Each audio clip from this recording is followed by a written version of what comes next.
듣겠습니다. 환난 날에 주님을 부릅시다. 환난 날에 주님을 부릅시다. 예, 지난 시간과 오전 시간에 이어서 계속 요엘서 말씀을 보는데요. 잠깐 정리하면 1장과 2장 전반부에 보면 요엘 선지자를 통해서 닥쳐올 무서울 환난과 재앙을 피하기 위해서 늙은 자들로부터 어린아이와 젖먹이까지 모두 하나도 빠짐없이 그 구성원이 금식하고 회개하고 옷이 아닌 마음을 찢고 우리를 불쌍히 여겨 주시옵소서 그렇게 하라고 촉구했습니다. 물론 요엘서에서는 백성이 그렇게 회개하였다라는 말씀은 나오지 않지만 하나님은 그 뜻을 돌이키사 메뚜기 떼들을 모두 불어서 동편으로 서편으로 다 바다에 쓸어 넣으시고 그 메뚜기 떼들은 바로 이방 적군이라고 말씀드렸죠. 이렇게 말씀하세요. 다시금 수치를 당하지 않게 하고 마당에는 밀이 가득하고 포도주와 기름을 넘치게 너희들을 회복시켜 주시겠다. 그렇게 되므로 그들만 기쁜 게 아니라 땅들도 우리가 아까 부른 노래처럼 하늘도 바람도 바다도 구름도 찬양하게 될 때가 온다 그랬어요. 짐승들이 시온의 자녀들이 여호와 하나님으로 말미암아 기뻐하고 즐거워하되 여호와만이 우리 하나님이십니다. 그게 우리의 찬양의 내용인 것이죠. 그렇게 될 것이라고 그랬어요. 그러나 그 속에 아주 중요한 부분이 있다고 말씀드렸죠. 이 모든 회복과 이 용서와 회복은요, 백성들이 회개하였기 때문이 아니라 그랬어요. 백성들이 열심을 다해서 통해 자복하고 회개하고 심령 부흥회를 하고 막 금식을 해서가 아니라 이미 극진히 우리를 사랑하신 하나님의 열심이 이미 우리를 불쌍히 여기시려고 마음에 이미 계획을 하셨다는 거죠. 또 한 가지는요, 육신적인 그 물질적인 회복과 복, 그 다시금 열매를 주시고 비를 내려주시는 그 은혜 가운데 잊지 말아야 할 것은 말씀드린 대로 이 적절한 이른 비와 늦은 비는 그 단어 속에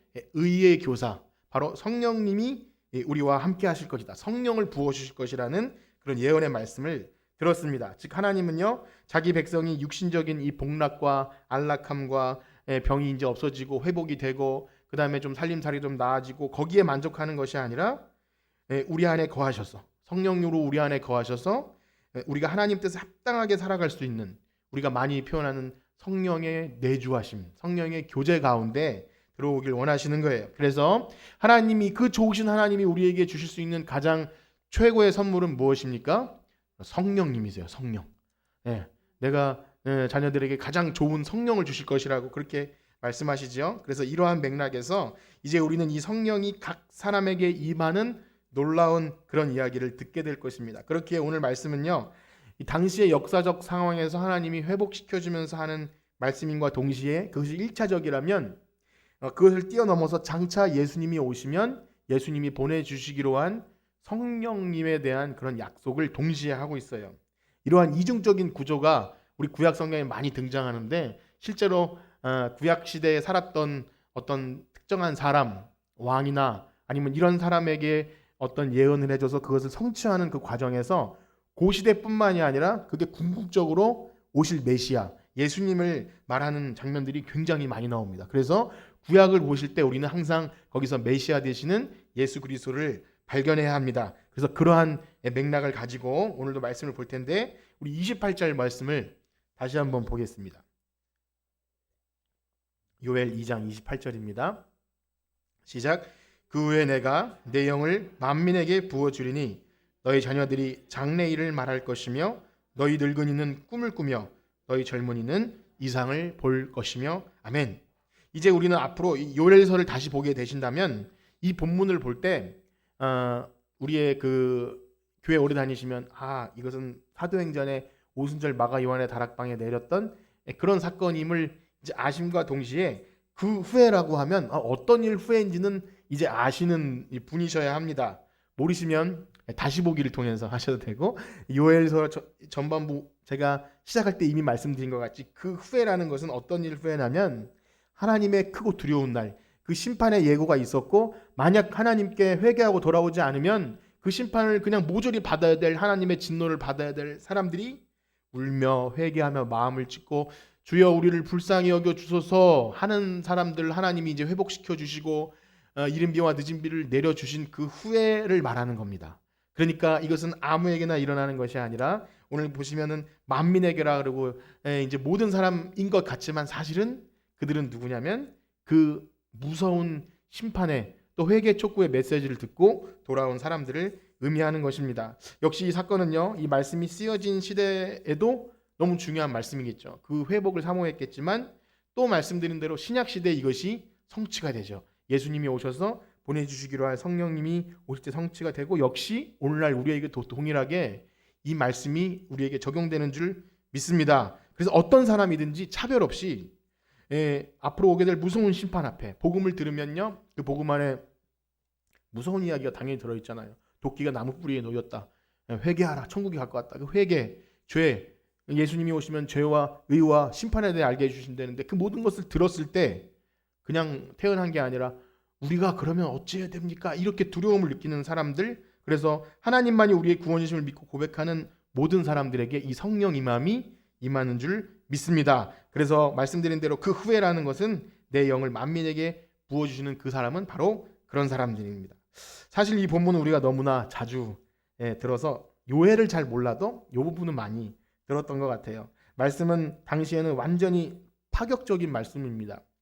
상상조차 할 수 없는 일이에요. 왜냐하면 당시에는 하나님의 영이 특별한 사람들에게만 임하였어요. 우리가 이 요엘만 봐도 알지만 하나님의 영이, 하나님이 말씀이 요엘에게 임하니라 해가지고 이렇게 선포했잖아요. 역시 믿음의 조상들을 다 살펴봐도 모든 사람이 아니라 아브라함을 부르고 이삭을 부르고 야곱에게 꿈에 나타나시기도 하시고, 이스라엘 왕 중에서 또 모세와 여호수아 사사들, 그리고 이렇게 특별한 사람들에게만 나타나서 하나님의 말씀을 이상과 꿈으로 또 음성으로 다 들려주셨어요. 그런데 오늘 말씀에 그 후에는 어떻게 된다고요?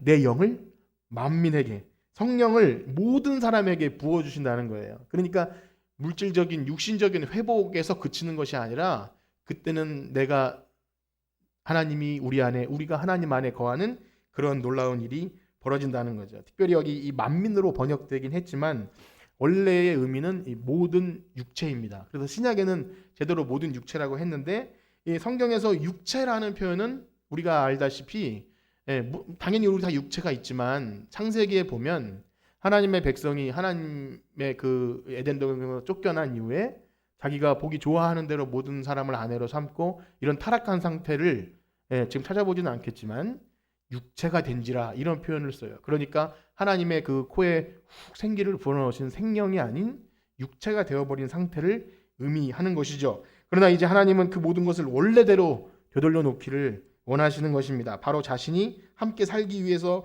보시기 너무 좋았다라고 한 그 아름다운 육체.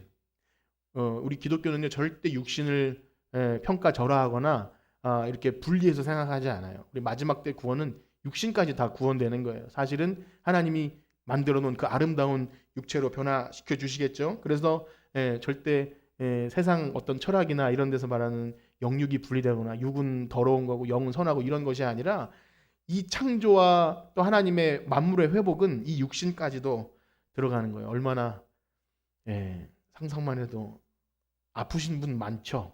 어린 몸이 아프고 뭔가 이렇게 몸에 수술 자국이 있고 이러신 분들 그거 다 회복된다고 하니까 얼마나, 암도 있으시고. 그런데 그런 생각이 많이 들어요. 그날에 대해서 우리가 어떻게 상상해도 좋지만 모든 것은 하나님이 회복시켜 주신다.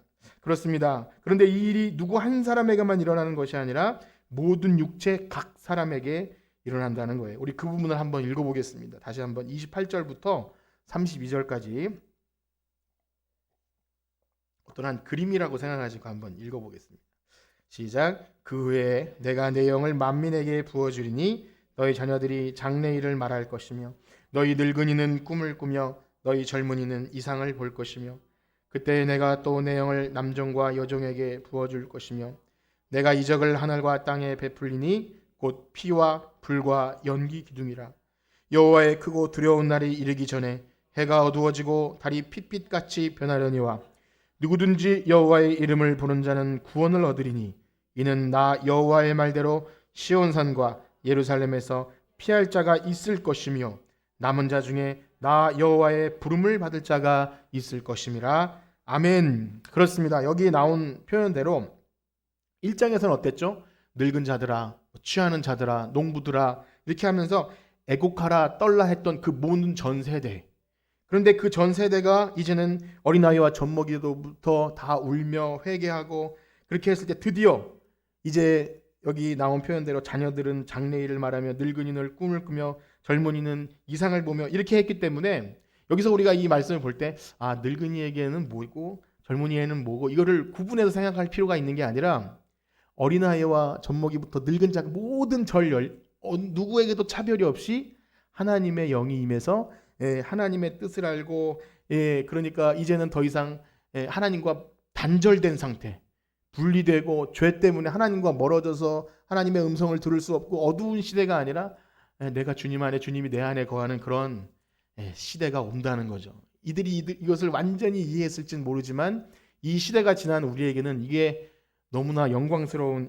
복음이 되는 것입니다. 여러분 그렇게 생각이 되시나요? 우리도 그 날을 장차 올 그 날을 소망하는 거예요. 이 땅에 육신으로 살면서 이 재한, 또 질병, 여러 가지 우리가 다 할 수 없는 우리 마음조차도 우리 마음 돌아가는 것조차도 가끔씩은 괴로울 때가 있어요. 내가 어떻게 이런 마음을 품나 할 정도로. 근데 그런 것들이 이제는 그때는 그렇습니다. 이 예언의 성취가 언제 일어나게 됩니까? 바로 오순절 마가 요한의 다락방에 예수님의 명령대로 이 보내주시기로 한 성령을 기다리는 제자들 가운데 전혀 기도에 힘썼던 제자들 가운데 급하고 강한 바람 소리와 함께 각 사람 위에 그 불의 혀같이 갈라지는 그런 성령이 임하고 방언을 말하는 그 장면이 있지 않습니까? 우리 너무나 유명한 장면이죠. 그런데 사람들이 그것을 목격한 사람들이 저 사람들 술에 취한 건 아니냐고 막 이렇게 좀 조롱하죠. 저 사람 뭐 저런 게 있냐고 막 떠드니까 술에 취한 건 아니냐 이렇게 얘기할 때 베드로가 이렇게 얘기합니다. 우리 좀 길지만 한번 같이 사도행전 읽어볼 텐데요. 사도행전 2장 14절에서 21절입니다. 우리 마이크 가지신 분 있으면 한번 같이 도와주시면 좋겠습니다. 14절에서부터 21절까지 시작. 베드로가 열한 사도와 함께 서서 소리를 높여 이르되 유대인들과 예루살렘에 사는 모든 사람들이 이 일을 너희로 알게 할 것이니 내 말을 귀를 기울이라. 때가 제3시니 너희 생각과 같이 이 사람들이 취한 것이 아니라 이는 곧 선지자 요엘을 통하여 말씀하신 것이니 일러스되 하나님이 말씀하시기를 말세 내가 내 영을 모든 육체에 부어주리니 너희의 자녀들은 예언할 것이요 너희의 젊은이들은 환상을 보고 너희의 늙은이들은 꿈을 꾸리라. 그때 내가 내 영을 내 남종과 여종에게 부어주리니 그들이 예언할 것이요 또 내가 위로 하늘에서는 기사를 아래는 땅에서는 징조를 베풀리니 곧 피와 불과 연기로다. 주의 크고 영화로운 날이 이르기 전에 해가 변하여 어두워지고 달이 변하여 피가 되리라. 누구든지 주의 이름을 부르는 자는 구원을 받으리라 하였느니라. 아멘.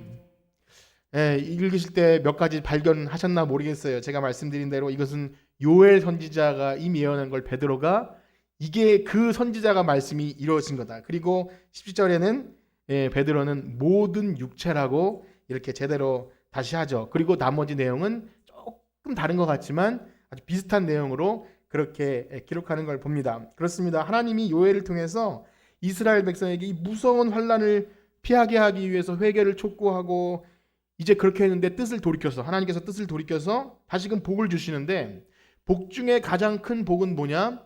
하나님이 우리와 함께 하시는 거죠. 그것이 하나님이 창조 목적이거든요. 잘 먹고 잘 사는 것도 중요하지만 더 중요한 것은 조금 없더라도 조금 부족해도 거기서 하나님이 우리 안에 거하시면 그게 바로 하나님 나라라는 거예요. 그래서 우리가 천국을 생각하고 하나님 나라 생각할 때 아주 좋은 표현으로 많이 하지만 아주 좋은 집, 그래서 이 땅에서는 좀 무너지는 데 살아도 거기서 좋은 집을 분양받기 위해서 투자해서 이런 개념이 아니라 거기가 여기보다 더 안 좋아도 주님이 계시면 하나님 나라, 여러분 그것을 꿈꾸시길 소망합니다. 바로 그것을 생각하는 거예요. 그래서 마침내 복 중에 가장 근본적인 하나님의 복을 주시겠다는 언약의 말씀, 그리고 마침내 예수님 통해서 예수님이 보내주시기로 한 성령이 예수님 가시고 정말로 오순절 마가 요한의 다락방에 이렇게 임한 겁니다. 지금 우리는 그 성령이 이미 임한 시대를 살고 있는 것입니다. 여러분 그것을 느끼고 계셨나요? 옆에 있는 분과 인사할까요? 우리는 성령님이 함께 하십니다. 인사. 혹시 지금 처음 들으신 분 안 계시죠? 성령이 아니고서는 누구든지 예수를 주라 시인할 자가 없기 때문에 우리가 여기 모여서 예수님 우리를 불쌍히 여겨주세요, 도와주 이렇게 고백할 수 있는 말조차가 성령님이 아니시면 불가능한 거죠. 그래서 우리는 이 말씀을 통해서 몇 가지 교훈을 얻게 됩니다. 하나님이 구원의 역사는 남녀나 인종이나 지위고와 빈부격차 막론하고 차별이 없다는 거예요. 너무 당연한 것 같지만 그런 시대가 너무나 많았어요. 그래서 하나님의 일도 어떤 특정한 사람만 하는 게 아니라 모든 사람이 동등하게 하는 거죠. 오늘날은 어떤 특별한 사람만이 하나님의 종, 뭐 기름 부음 받은 종, 그게 아니라 다 기름 붓다는 건 성령의 어떤 충만함 얘기하는 거 아닙니까? 누군가에만 계시를 내리고 그런 것이 아니야. 누군가만 하나님의 대리자고, 가톨릭에서 말하듯이 신부님만 대리자가 돼서 하나님과 교통하는 어떤 중재자가 있는 게 아니라, 우리 개혁교회는요, 그 만인 제사장이라는 얘기 들어보셨잖아요. 누구든지 하나님과 말씀을 통해 소통하고 기도하고 할 수 있는 특권을 다시 되찾은 겁니다. 이건 엄청난 거죠. 그래서 제사장처럼 하나님의 뜻을 분별하고 이해하고 그 뜻대로 살아갈 수 있는 거예요.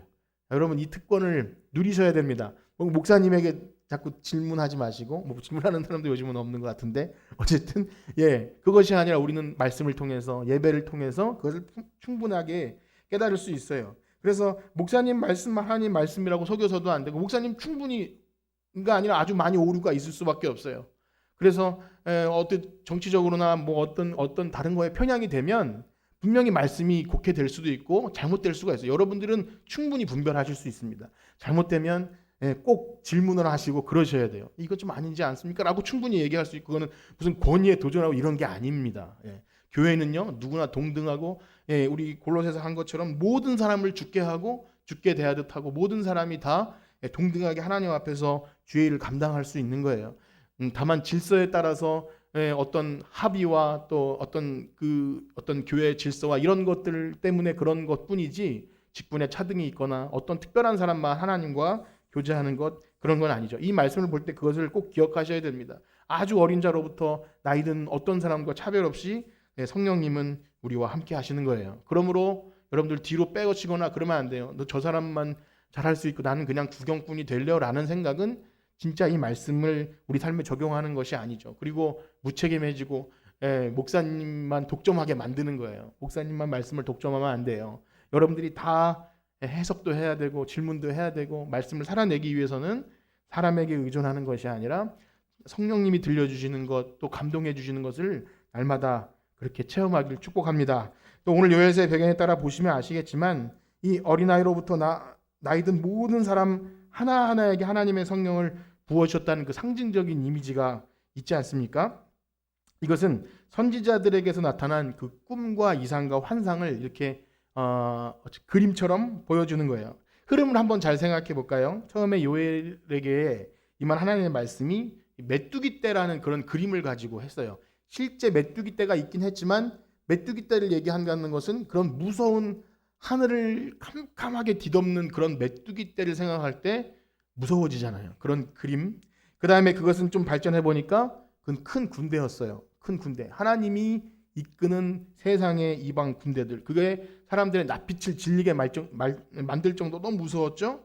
이때 농부들, 취하는 자들, 제사장들은 막 애곡하는 그런 이야기를 들려줬습니다. 그리고 반대로 이제는 모든 것이 회복된 이후에 나타날 모든 육체에 부어주는 그 성령의 역사를, 늙은 자 꿈을 꾸고 젊은이는 환상을 보고, 그러한 이 상징적인 언어로 나타난 거죠. 실제로 사람들이 다 뭔가 이렇게 그 사울이 했던 것처럼 뭔가 몸이 뜨거워져서 사울도 예언자 중에 한 사람이냐 할 정도로 모든 사람이 다 미쳐버린 건 아니에요. 이 장면 자체가 그래서 모든 사람이 예언하고 그래서 막 정상이 아닌 세상 사람들이 볼 때 그런 그림을 말하는 것이 아니라, 전에 완전히 애곡하고 너무나 슬펐고 완전히 그 메뚜기 떼쯤에 완전히 그 뭐랄까요, 피폐됐던 사람들이 다시 회복되는, 마치 그 에스겔의 죽은 뼈들이 살아나는 그런 그림을 우리에게 보여주고 있는 겁니다. 그러니 궁극적으로 이 꿈과 환상들이, 그 이상들이 의미하는 것은 뭐죠? 바로 전에는 죄로 말미암아 육체가 된, 하나님과 멀리 떨어진 육체가 된 그 하나님과 떨어졌던 관계들이 회복돼서 내가 주님 안에, 주님이 내 안에 거하는 하나님의 친밀한 그리스도와의 연합, 그런 아름다운 모습으로 우리를 변화시켜 주시겠다고 하시는 것입니다. 그것을 기대하시길 축복합니다. 그렇기에 이 예언의 말씀이 성취된 사도행전의 이 초대교회에 성령의 불이 임하고 나서 그들에게 나타났던 변화가 무엇입니까? 그걸 한번 생각해 보면 금방 이해가 돼요. 첫째는 이들이 방언을 했다고 말하는데 그 방언이 무슨 말을 했는지 표현하냐면 우리 사도행전 2장 11절 말씀 한번 읽어보겠습니다. 사도행전 2장 11절.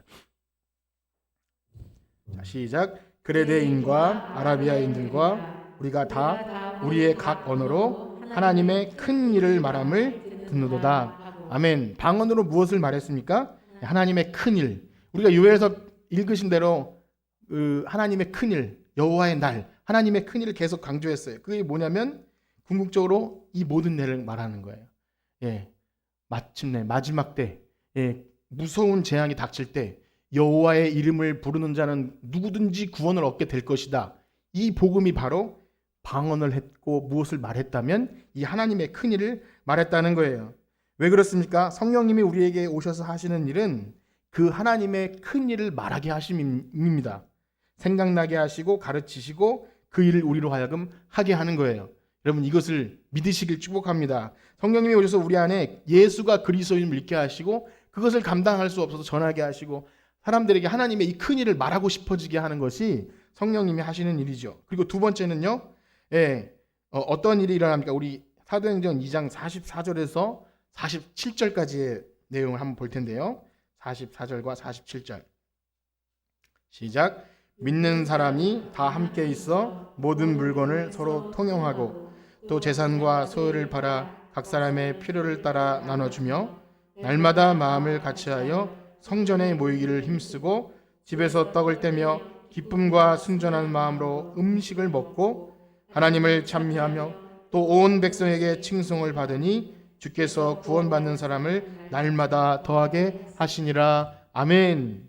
바로 교회를 만들어 주셨다는 것입니다. 성령을 보내주셔서 예수를 주라 선포하고 베드로를 통해서 너희가 십자가로 못 박아 죽인 그 예수님이 바로 우리 주와 그리스도가 되게 하셨다. 이렇게 선포한 이후에는 그 사람들이 그 회개하고 말씀을 듣고 한 일이 뭐냐면 각 사람이 모여서 물건을 서로 통용하고 서로 하나 되어서 마음을 같이하고 성전에 모여서 떡을 떼기 힘쓰며 날마다 기쁜 마음으로 모인 것, 이게 교회 아닙니까? 그렇게 성령님이 오셔서 만들어주신 것이 믿음의 공동체인 교회입니다. 그래요. 우리가 성령이 충만하고 능력을 받고 은사를 받고 그렇게 될 때 나타나는 변화와 그 목적은 바로 이러한 거예요. 예수를 그리스도라고 담대히 증거하고 그런 사람들이 기쁨으로 모여서 예배하고 서로 공동체가 되고 또 세상에서 칭송을 받았다는 것은 모인 것 가지고 자기네들만 즐거운 것이 아니라 그것을 무슨 과부나 어린 연약한 사람들 고아나 과부나 나그네들을 돕는 일을 위해 썼기 때문에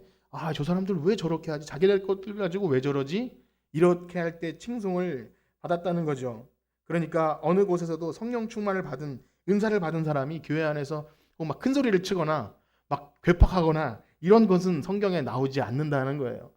과거에는 좀 그런 분위기가 좀 있었던 것 같아요. 제가 뭐 여러 교회를 다닌 것은 아니지만 은사 받고 기도 많이 하는 사람은 왜 이렇게 무서운지 이렇게 그런 거 있잖아요. 뭐라고 표현하지는 않겠습니다. 어쨌든 뭔가 기도 많이 하고 하는 그런 부흥사 목사님은 좀 무서워요. 왜 그래야 되는지 모르겠어요. 그것이 아니라 모든 사람이 봐도 행복하고 즐겁고 평안한 모습. 성령님이 오시면 그래야 한다는 거예요. 그런데 뭔가 카리스마 있게 하려다 보니 이단 교주가 되기도 하고 그다음에 약간 뭔가 내가 하나님의 뜻을 특별히 아는 모양인 누군가에게 굉장히 좀 예의 없이 말하기도 하고 그런 경우를 많이 봐요. 막 기도하라고 막 이렇게 하고 어쨌든 그런 것들은 성령의 역사가 아니라는 것입니다. 그래서 그런 것들로 속여서는 절대 안 되는 것이죠. 어떤 우매한 또 성도라고 할까요? 교인들은 또 그런 것이 뭔가 있는 양 싶어서 어떤 특별한 사람들에게 모이곤 합니다. 그것은 하나님의 역사가 아닌 것입니다. 그렇습니다. 주님이 보여주시는 이상과 환상은 언제나 우리에게 행하시는 그 큰 일을 믿게 하시고 보게 하시는 거예요. 바로 예수가 그리스도이시라는 것을 알게 하는 일인 줄 믿습니다. 그 모든 일은 성경 66권을 통해서 우리에게 충분히 알게 해주십니다. 그래서 장래일을 알아맞히고 어떻게 하면 사업이 잘 되고라든지 어떻게 하면 자녀가 잘 되고를 알게 하는 것이 뭐 자녀들이 예언을 하고 또 늙은이는 꿈을 꾸며 이런 것을 의미하는 것이 아니라, 그런 것이라면 그것은 세상의 무당 점쟁이가 하는 일이죠.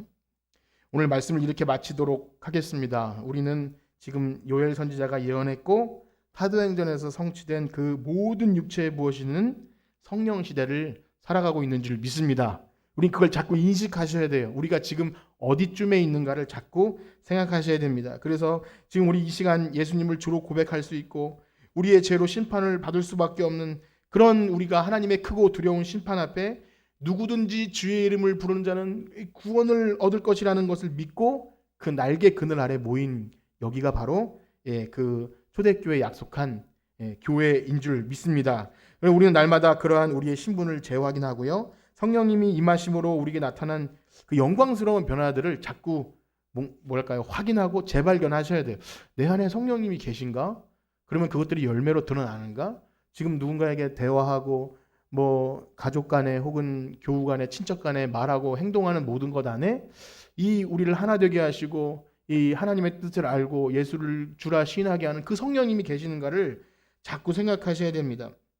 그래서 그 성령님께서 우리의 믿음을 새롭게 하시고 예수님이 우리의 주인 되심을 자꾸만 확인시켜 주실 때 어떤 일이 일어나냐면 이 복음을 전하게 되는 거예요. 그러니까 여러분 교회 다니셨으니까 의무적으로 전도 좀 하십시오, 그것이 아니라 성령님이 우리 안에 거하시는 그 척도가 복음을 전할 수밖에 없는 것으로 나타난다는 것입니다. 그래서 뭐 교회 교인 수를 늘리거나 아니면 교사를 확장하기 위한 것이 아니라 우리가 진정 예수 그리스도를 주로 받고 나도 그 환난 날에 구원받은 사람이라는 것을 자꾸 확인하면 그 영혼에 대한 안타까운 마음이 생길 수밖에 없는 것입니다. 여러분 그런 은혜가 있기를 축복합니다. 또 한 가지는 여러 가지 세상의 변화로 말미암아 그 교회가 본질을 잃어가는 얘기를 많이 듣습니다. 세상의 지탄을 받고 세속화되어 가고 요즘에 안타깝게도 그런 얘기를 자꾸 할 수밖에 없는 것은 교회 다닌다고 하는 것을 부끄럽게 생각할 수밖에 없는 그런 무서운 시대, 이런 시대에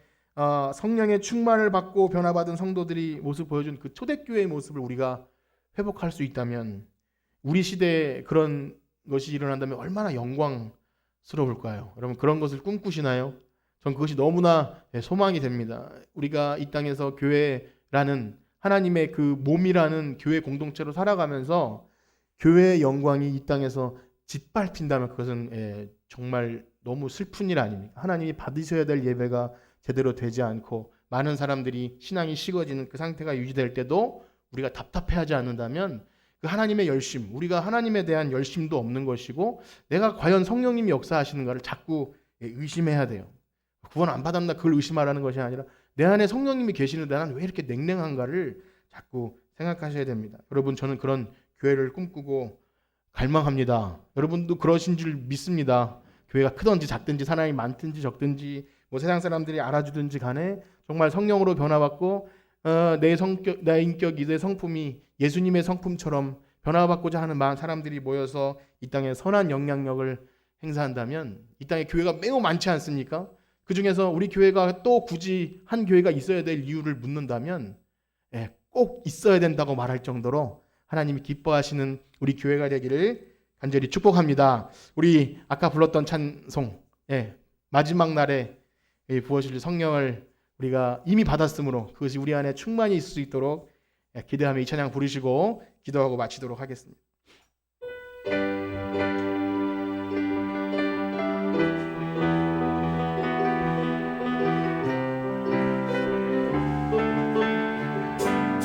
마지막 날에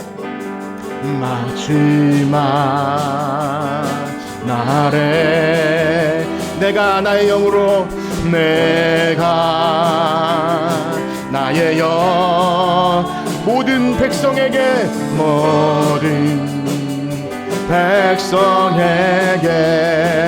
부어주리라 아멘. 자녀들은 예언할 것이요 청년들은 환상을 보고 아비들은 꿈을 꾸리라. 주의 영이 자녀들은 예언할 것이요 청년들은 아비들은 아비들은 금을 꾸리라. 주의 아멘. 성령이여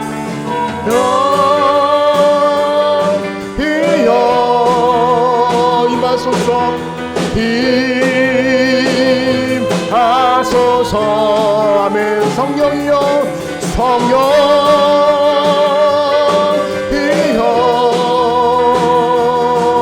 우리에게 자녀들은 예언할 것이요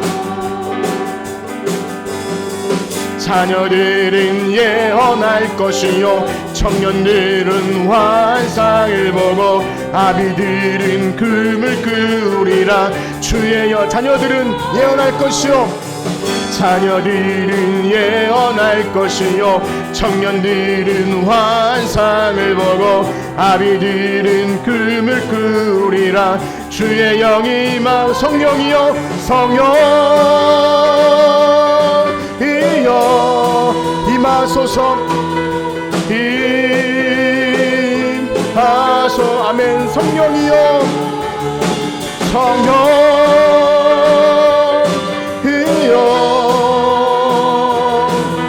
우리에게 임하소서. 아멘.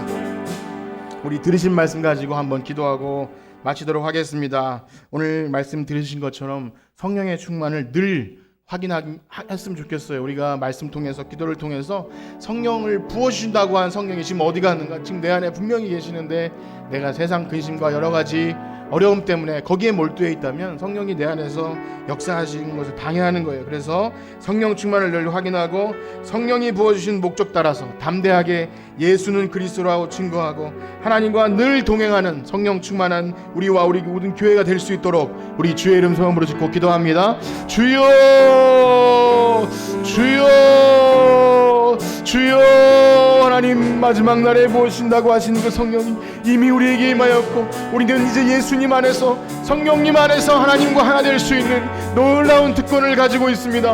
우리는 이제 버림받은 하나님 세상의 사람이 아니요 하나님의 친자식이요 하나님과 영원히 사귈 수 있는 하나님과 사귐이 있는 하나님의 자녀인 줄 믿습니다. 하나님 그러나 이 땅에 살아가면서 그 능력들이 나타나지 않는다면 하나님 얼마나 마음 아파하시겠습니까? 마지막 날에 내가 부어줄 그 성령이 우리 안에 거하시는데도 우리가 그것을 알지 못하고 성령을 회망하며 하나님 우리가 그 성령의 역사하심을 가로막고 내 육신의 생각으로 육신의 근심과 걱정으로 하나님 뒤로 물러가 있다면 침륜에 빠져 있다면 그 얼마나 슬픈 일입니까?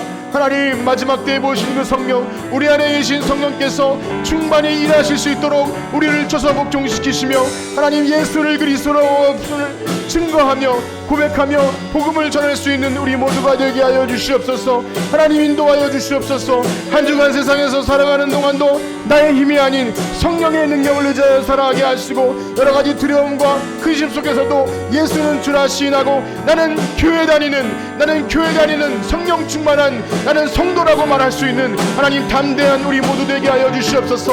하나님 그 일을 위해서 하나님 말로만 아니라 우리의 마음을 찢고 하나님 또한 우리의 물질과 우리의 모든 정성을 들여서 세상 사람들에게 빛과 소금의 역할을 감당하길 소원합니다. 세상에 지탄받는 교회가 아니라 하나님이 기뻐하시는 교회 되길 소원하오니 하나님 우리와 함께 하시고 능력으로 함께 하시고 날마다 성령으로 인도하여 주시옵소서. 아멘. 감사합니다. 인도하여 주시옵소서. 봉헌 드리신 분이 있어서 불러보고 같이 축도하겠습니다. 11조 김선영 집사님 드리시고 감사헌금과 성경헌금, 건축헌금 함께 드리셨습니다. 기도하겠습니다. 하나님 감사합니다. 매주 만나고 싶지만 이렇게 여러 가지 직업과 또 아픈 사람들을 돌보기 위해서 하는 그 일 가운데도 주님 교회를 사모하고 예배를 사모하는 마음으로 이 시간 나와 예물 드림 주님께서 기뻐 받아주시고 속히 함께 자주 보며 예배하며 영광 돌리는 우리 집사님 가정 또 모정길 집사님 부부가 하나 되어서 영광 돌리는 가정 되게 하여 주시옵소서. 이제는 우리 주 예수 그리스도의 은혜와 하나님의 무한하신 사랑하심과 성령님의 교통하심이 오늘 우리에게 부어주신 그 성령님을 우리 안에 충만히 일하실 수 있도록 우리를 내어 드리며 그러한 하나님과 교제하는 삶을 살아가기를 원하는 성천교회 성도들 머리 위에 이 이제로부터 영원토록 함께 있을지어다. 아멘.